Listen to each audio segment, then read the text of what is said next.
জায়গা খাবারও যেরকম শর্ট, আবার বেডও সেরকমের শর্ট। সুনামগঞ্জের জগন্নাথপুর উপজেলার স্বাস্থ্য কমপ্লেক্স যেন এখন এক কঠিন বাস্তবতার চিত্র।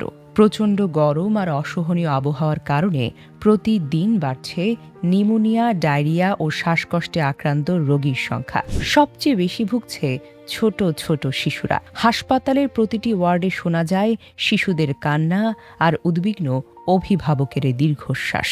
মাত্র ৫০ শয্যার এই হাসপাতালে প্রতিদিন চিকিৎসা নিতে আসছেন ১৫০ থেকে ২০০ শতাধিক রোগী। শুধু সোমবারই তো ভর্তি হয়েছেন ৩২ জন। গত কয়েকদিনে ভর্তি হয় ১৬৯ জন রোগীর মধ্যে ১১০ জনই শিশু।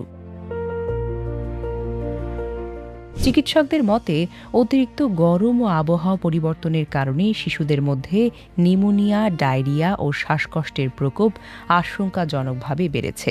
হাসপাতালে গিয়ে দেখা যায় রোগীর চাপে সব শয্যা পূর্ণ।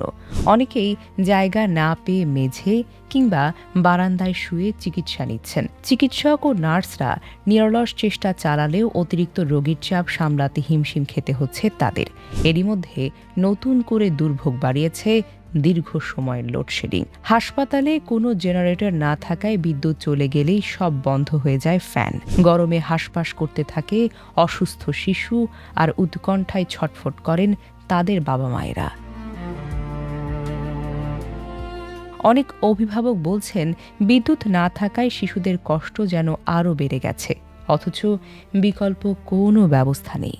একদিকে তীব্র গরম, অন্যদিকে রোগীর চাপ ও বিদ্যুৎ সংকট। সব মিলিয়ে জগন্নাথপুর উপজেলার স্বাস্থ্য কমপ্লেক্স এখন চরম মানবিক সংকটের মুখোমুখি। স্থানীয়দের দাবি দ্রুত হাসপাতালের জন্য জেনারেটরের ব্যবস্থা, পর্যাপ্ত চিকিৎসার সরঞ্জাম এবং অতিরিক্ত জনবল নিশ্চিত করা হোক, কারণ প্রতিটি মুহূর্তের বিলম্ব একটি শিশুর জীবনের জন্য বড় ঝুঁকি হয়ে উঠতে পারে।